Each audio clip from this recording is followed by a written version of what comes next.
வணக்கம் பீட்டர். வணக்கம் தீபிகா. கடந்த வியாழக்கிழமை விடாமுயற்சி படம் ரிலீஸ் ஆயிருக்கு. பெரிய எக்ஸ்பெக்டேஷனுக்கு அப்புறம் ரிலீஸ் ஆயிருக்கு. ஆனால் எதிர்பாராத விதமாக நிறைய நெகட்டிவ் ரிவ்யூஸ் வருது படத்துக்கு. என்ன ரீசனாக இருக்கும்னு நினைக்கிறீங்க? ஆமாம், எனக்குமே பெரிய ஆச்சரியம் தான். இப்போ ரிவ்யூஸ் படம் பார்த்ததுக்கப்புறம் தியேட்டரில் இருந்தவங்கள்ட்ட கேட்டதும் சரி, ரிவ்யூஸ் பார்த்ததும் சரி, சோஷியல் மீடியாவில் பார்க்கும்போதும் சரி, மேக்ஸிமம் நெகட்டிவ் ரிவ்யூஸும் மிக்சட் ரிவ்யூஸும் தான் வந்துட்டு இருக்க மாதிரி தெரிஞ்சிச்சு.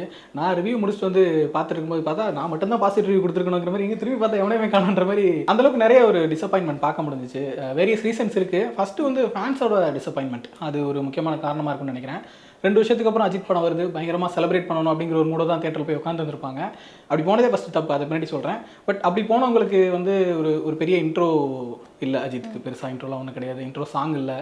அதுக்கப்புறம் ஒரு பயங்கரமான மாசான சீக்வன்சஸ்லாம். ஃபஸ்ட் ஆஃப் முழுக்க ஃபைட்டே இல்லை அஜித்துக்கு.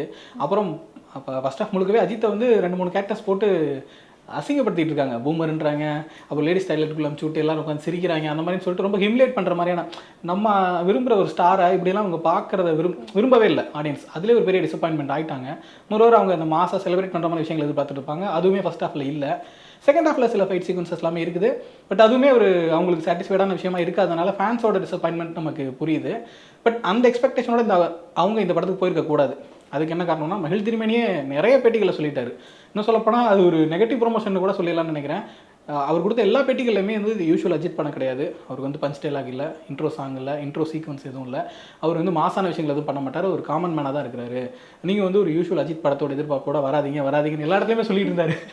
ப்ரொடக்ஷன்ஸ் எல்லாம் கூட பயந்துருப்பாங்க, இவர் என்ன இப்படி போய் சொல்லிட்டு இருக்காரு, யாரும் வராமல் போயிட போகிறாங்களோன்ற அளவுக்கு அந்தளவுக்கு ஆடியன்ஸை கொஞ்சம் மைண்ட் செட் பண்ணுறதை ரொம்ப முன்னாடியே பண்ணிட்டார் மகிழ் திருமேனி. அப்படியே எதுக்கு அந்த எதிர்பார்ப்போட உள்ளே போனாங்கன்றது எனக்கு தெரியல. அதனால் அது ஏமாற்றம் வந்திருக்கும்னு நினைக்கிறேன். அதுக்கப்புறம் ரிவ்யூஸ் பாயிண்ட் ஆஃப்லேருந்து பார்த்தோம்னா அவங்க கொஞ்சம் கிராஃப்டாக சில விஷயங்கள் சொல்கிறாங்க. செகண்ட் ஹாஃபில் ஸ்க்ரீன் பிளேல கொஞ்சம் பிரச்சனை இருக்குது. டுவர்ட்ஸ் த கிளைமேக்ஸ் ஒரு ½ hour படத்தை எப்படி கொண்டு போகிறது, எப்படி முடிக்கிறேன்னு தெரியாத ஒரு சின்ன தடுமாற்றம் இருந்தது பார்த்தோம் நம்ம. அது ஒரு விமர்சனத்துக்குள்ளான விஷயம் தான். ஆனால் இந்த அளவுக்கு இக்னோர் பண்ணுற அளவுக்கு, இவ்வளோ ஹேட்ரேட் கொடுக்குற அளவுக்கு ஒரு மோசமான படமான்னு கேட்டால் நிச்சயமாக இல்லை. எனக்கு தெரிஞ்சு அஜித்தோட கரியரில் ரொம்ப ரொம்ப முக்கியமான படம், ரொம்ப நல்ல படம் தான். நான் என்ன இருந்தாலுக்கு அப்புறம் விடாமுயற்சி சொல்லுவேன். அந்தளவுக்கு ஒரு குவாலிட்டியான படம் தான். ஃபஸ்ட்டு முக்கியமான காரணம் அந்த ஹீரோ இமேஜ் அப்படிங்கிறத கம்ப்ளீட்டாக உடச்சிட்டு அஜித் பண்ணியிருக்கிறது ரொம்ப ரொம்ப பாராட்ட வேண்டிய விஷயம். யாருமே பண்ண மாட்டாங்க. அதில் ரொம்ப ரொம்ப முக்கியமான விஷயம் அப்படின்னு சொல்லணும்னா நிறைய விஷயம் இருக்குது. ஃபஸ்ட்டு விஷயம் ஹீரோட ஒய்ஃப் இன்னொருத்தவங்களோட அஃபேரில் இருக்காங்க அப்படிங்கிற ஒரு விஷயம் தான். தமிழ் சினிமாவில் இது வரைக்கும் யாருமே அப்படி ஒரு விஷயத்த மேக்ஸிமம் பண்ணதே இல்லைன்னு கூட சொல்லிடலாம்.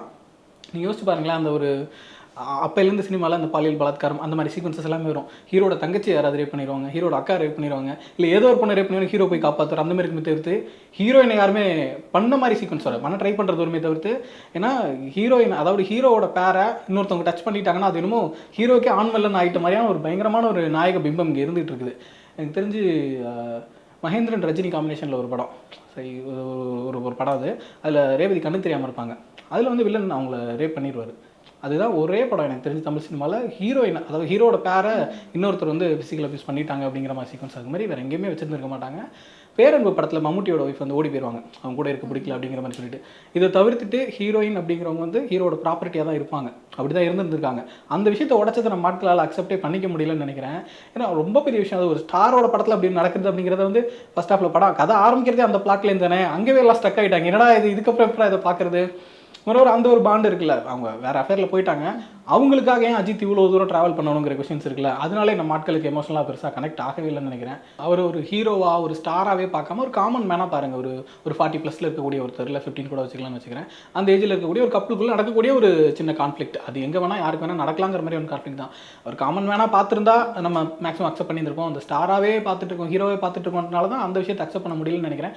பட் எனக்கு தெரிஞ்சு அஜித் பண்ணியிருக்கிறது ரொம்ப ரொம்ப போல்டான ஒரு டிசிஷன். இவ்வளோ தூரம் இந்த இடத்துல இருந்துக்கிட்டு இப்படி அந்த விஷயத்தை பண்ணுறதுக்கு ஒரு பெரிய கட்ஸ் வேணும். தைரியமாக பண்ணுவோம், இதை ஃபேன்ஸ் அக்செப்ட் பண்ணுறாங்க பண்ணலங்கிறத தாண்டி நம்ம ஒரு சினிமாக்காக ஒரு குவாலிட்டியான கண்டென்ட்காக நம்ம இதை அக்செப்ட் பண்ணி பண்ணணுங்கிற அந்த மூமெண்ட் இருக்குல்ல, ரொம்ப ரொம்ப மெச்சூர்டான ஒரு தாட்னு நினைக்கிறேன். இன்னைக்கு இருக்கக்கூடிய பெரிய ஸ்டார்ஸ்லாம் வேணாம், சின்ன இன்னைக்கு வளர்ந்து வர நடிகர்கள் கூட பண்ணுறதுக்கு யோசிப்பாங்க. இப்படியான ஒரு கேரக்டர் பண்ணால் இமேஜ் போயிருமோ, அந்த மாதிரியான தயக்கங்கள் இருக்கும்போது அவர் பண்ணது அந்த டிசிஷன் இருக்குல்ல, ரொம்ப ரொம்ப பாராட்டப்பட வேண்டிய டிசிஷன் தான். அதுமாரி என்ன இருந்தால் சொல்லும்போது எனக்கு தோணுது, இந்த மாதிரியான ஒரு மெச்சூர்டான கேரக்டர் தான். அவருமே ஒரு சிங்கிள் மதரை தான் கல்யாணம் பண்ணிப்பார். அதில் அந்த மாதிரியான ஒரு விஷயம் பண்ணியிருந்தார். அதுக்கப்புறம் இதுலேயும் பண்ணியிருக்காருன்றப்ப ஒரு தொடர்ந்து இந்த மாதிரி படங்கள் பண்ணியிருந்துருக்கலாமோன்னு தோணுது. ஏன்னா நடுவில் இப்போ என்ன இருந்தால் பண்ணுறாரு, அது ஆடியன்ஸ் கொஞ்சம் மிக்ஸ்டாக தான் இருக்குது. ஃபேன்ஸ் கொஞ்சம் டிசப்பாயிண்ட் ஆகிறாங்க, நிறைய பேருக்கு பிடிச்சிருக்குது. அவரோட லுக்காக மேன்லியாக சூப்பராக இருக்கிறாரு, ஜென்டலாக பிஹேவ் பண்ணுறது, அந்த விஷயங்கள் மேனரிசம்லாம் நல்லா இருக்குன்னு ரசிக்கிறாங்க, கண்டென்ட்டாகவும் ரசிக்கிறாங்க. பட் ஸ்டில் ஏதோ கொஞ்சம் குறையுதுங்கிற மாதிரி விமர்சனங்கள் இருக்குது. பட் தொடர்ந்து அந்த மாதிரி படங்கள் பண்ணியிருந்தாருன்னா இந்நேரத்துக்கு ஆடியன்ஸ் அதுக்கு பழக்கப்பட்டு இருந்திருப்பாங்க. இவர் திரும்பவும் போயிட்டு வேதாள விசுவாசம் மாதிரியான மாதிரியான படங்கள் பண்ணிட்டதுனால வேற ஒரு விஷயத்துக்கு பழகிடுறாங்க ஆடியன்ஸ். திரும்பவும் அஜித் வந்தாலே ஸ்க்ரீனில் வந்து கடவுளே அஜித் எனக்கு கத்தணும் டான்ஸ் ஆடணும் அப்படிங்கிற எதிர்பார்ப்புகள் இருக்கிறதுனால தான் இந்த விஷயத்தை அக்செப்ட் பண்ணிக்க முடியலன்னு நினைக்கிறேன். என்ன இப்போவுமே இந்த படம் வந்திருக்கா, இது மாதிரி இன்னும் 2-3 படங்கள் வந்ததுக்கப்புறம் ஆடியன்ஸ் பழகிடுவாங்க தான். கொஞ்சம் முன்னாடியே ஸ்டார்ட் பண்ணியிருந்தாருன்னா இப்போ இது ஈஸியாக இருந்திருக்கும். இவ்வளோ லேட்டாக ஸ்டார்ட் பண்ணுறதுனால அதை எப்படி எடுத்துக்கிறேன்ற ஒரு கொஷின் தான் இருக்குது. இப்போ இந்த ஹீரோ பிம்பத்தை விட்டு வெளியே வந்து படங்களில் நடிக்கிறது அப்படிங்கிறது இப்போ யூஷுவல் ஆகிட்டு இருக்கு. ஏன் அது மாதிரியான ஒரு விஷயத்தை நம்ம எடுக்கணும்? அப்படி எடுத்தால் வர ஃபேன்ஸ் ரொம்ப டிசப்பாயிண்ட் ஆகுறாங்க. அப்படிங்கும்போது ஏன் அதை பண்ணுறாங்க? இப்போ நீங்கள் ஹீரோ வர்ஷிப் அப்படிங்கிறது வந்து முழுக்க முழுக்க ஃபேன்ஸுக்கானது அப்படிங்கிறத நம்மளாம் சொல்லிட்டு இருக்காங்க. என்னை கேட்டால் ஃபேன்ஸை ஏமாத்துறதுக்கானது. அவங்கள வந்து இதை பார்த்தா போதும், இந்த கண்டென்ட் பார்த்தா போதும் அப்படின்னு சொல்லிட்டு அவங்க மூளையை மழுங்கடிக்கிறதுக்கான வேலை தான் அந்த ஹீரோயிசம் அப்படிங்கிறதே. எல்லா ஸ்டார்ஸும் இருக்காங்க, ஹீரோஸ் இருக்காங்க, எல்லாருமே செலிப்ரேட் பண்ணுறோம், பண்ணாமலாம் இருக்க போகிறதில்ல. பட் ஸ்டில் அந்த ஸ்டாரை பார்த்தா போதும், அவங்களுக்கு எலிமெண்ட்ஸ் இருந்தால் போதும், நம்ம அந்த படத்தை பார்த்துடலாம் அப்படிங்கிற ஒரு விஷயம் இருக்குல்ல. அது ரொம்ப ஸ்ட்ராங்காக பில்ட் ஆயிருந்துச்சு. இப்போ தான் கொஞ்சம் கொஞ்சமாக உடஞ்சிட்டு வருது. வெறுமனே ஸ்டாருக்கெல்லாம் படம் ஓடிடாது, அதை தாண்டி படமாக நல்லா இருந்தால் தான் இன்றைக்கி படம் ஓடுங்கிற சிச்சுவேஷன் தான் வந்திருக்கு. போன வருஷம் அந்த எத்தனை ஸ்டார்ஸோட படங்கள் சரியாக போகல, ஃப்ளாப் ஆயிருக்கு அப்படிங்கிறதே அதுக்கு உதாரணமாக நம்ம எடுத்துக்கலாம்னு நினைக்கிறேன். மொரோவர் இப்போ ஆடியன்ஸை டியூன் பண்ணுறதுன்னு ஒரு விஷயம் இருக்குல்ல. ஒருத்தரோட ரசனை தான் அவங்களோட லைஃப் ஸ்டைலே தீர்மானிக்குதுன்னு நம்ம சொல்கிறோம். அப்படியாப்பட்ட ரசனை வந்து சினிமாவில் என்னவா இருக்குது அப்படின்னு யோசிச்சு பார்த்தோம்னா எதுவுமே கிடையாது. சினிமாக்கு போகிறோமா, ஸ்க்ரீனில் வராற நமக்கு பிடிச்ச ஹீரோ ஓயின் கத்துறது, ஆட்டம் போடுறது, அதுக்கப்புறம் வந்து அடுத்த ஹீரோட ஃபேன்ஸ் கிட்ட சண்டை போடுறது அப்படிங்கிற லெவலில் தான் இருந்துகிட்டு இருக்கின்றப்ப வெறுமனே அந்த ஹீரோஷிப் மட்டும் வேணாம். ஒரு படம்னா அது சினிமாவாக இருக்கணும், ஒரு நல்ல குவாலிட்டியான கண்டென்ட்டாக இருக்கணும் அப்படிங்கிற இடத்த நோக்கி எல்லா ஹீரோஸுமே நகரணும். ஓரளவுக்கு நகர்ந்துகிட்டு இருக்காங்க. பட் அப்படியான தாட் இல்லாதவங்களுமே அந்த இடத்துக்கு மாறணும்னு ஒரு விஷயம் இருக்குல்ல. இன்றைக்கி கண்டென்ட்டாக குவாலிட்டியாக இருந்தாலுமே அவங்களுக்கான அந்த ஹீரோயிசம் குறைச்சிக்காம தான் நிறைய பேர் படம் பண்ணிட்டு இருக்காங்க. பட் இதில் அது ஹீரோயிசம் கூட ஒரு சுத்தமாகவே இல்லை. அந்தளவுக்கு இறங்கி தான் பண்ணியிருக்காரு. அப்படி பண்ணும்போது தான் நமக்கு நல்ல சினிமாக்கள் கிடைக்கும். வெறுமனே இந்த ஸ்டாருக்காக போகிறோங்கிற மாதிரி இல்லாமல் இந்த சினிமாக்காக போகிறோம், இந்த படத்துக்காக போகிறோம் அப்படிங்கிற ஒரு ஃபீல் கிடைக்கும். அப்படி வந்து ஆடியன்ஸாக நம்ம எல்லாருமே கொஞ்சமாக மெச்சூர் ஆகும்போது, ரசனை மாறும்போது தான் சினிமாவோட சூழலுமே மாறும், நல்ல படங்களும் நமக்கு கிடைக்கும். ஓவராலாக இண்டஸ்ட்ரிக்கே ஒரு ஹெல்த்தியான விஷயம் தான் அது. அதுக்காக தான் அந்த ஒரு மாற்றம் நிச்சயமாக அவசியம் நினைக்கிறேன். ஸோ இந்த மாதிரியான நெகட்டிவ் ரிவ்யூஸ் வரது எல்லாமே வந்து இதோட பாக்ஸ் ஆஃபீஸ் அஃபெக்ட் பண்ணுமா, இல்லை இன்னும் தொடர்ந்து இது மாதிரி ஹீரோ வர்ஷிப்லாம் உடைச்சு வர நல்ல படங்களை வந்து அஃபெக்ட் பண்ணும் அப்படின்னு நினைக்கிறீங்களா நீங்கள்? நிச்சயமாக வாய்ப்பு இருக்குது. இப்போ ஃபஸ்ட் டே கலெக்ஷனில் பெருசாக பிரச்சனை வந்திருக்காது. ஏன்னா அஜித் படங்கிறப்ப ஆல்மோஸ்ட் எல்லா டிக்கெட்டுமே சோல்ட் அவுட் ஆயிடுச்சு. அதுக்கான ஒரு டிஃபால்ட் கலெக்ஷன் ஒன்று இருக்கும், அது வந்துருக்கும். பட் ஃபஸ்ட் டே ரிவ்யூ பொறுத்து அடுத்தடுத்த நாட்களோட புக்கிங் வந்து கொஞ்சம் ஃபால் ஆகிறதுக்கான சான்சஸ் இருக்குது. எனக்கு என்னன்னா அந்த ஃபஸ்ட் டே ரிவ்யூஸ் வந்துச்சு இல்லை, பயங்கர மிக்ஸ்டாக நெகட்டிவாக அப்படிங்கிறது, அது செகண்ட் டே தேர்ட்லேருந்து கொஞ்சம் பெட்டர் ஆகிற மாதிரி தெரியுது. ஒரு சிலர் படம் நல்லா தானப்பா இருக்குது, இதுக்கே இது பண்ணீங்க அப்படிங்கிற மாதிரி சிச்சுவேஷன்ஸ் வருது. அது என்னென்னு யோசிச்சிங்கன்னா, முதல் நாள் போகிறவங்க பயங்கரமான எதிர்பார்ப்போட போனாங்க. அப்போ நீங்கள் என்ன பார்த்தாலுமே அவங்களுக்கு டிசப்பாயின்மெண்ட் இருக்கும். பட் நீங்கள் செகண்ட் டே தேர்ட் டே போகிறவங்க வந்து நிறைய நெகட்டிவ் ரிவ்யூஸ்லாம் பார்த்துட்டு படம் அந்தளவுக்கு நல்லா இருக்காது போல அப்படிங்கிற ஒரு மைண்ட் செட்டில் தான் போய் உட்காருவாங்க. ஸோ ஆட்டோமேட்டிக்காக ஓரளவுக்கு நல்லா இருந்தாலும் நல்லா தானப்பா இருக்குது அப்படிங்கிற ஒரு மைண்ட் செட் வரும்.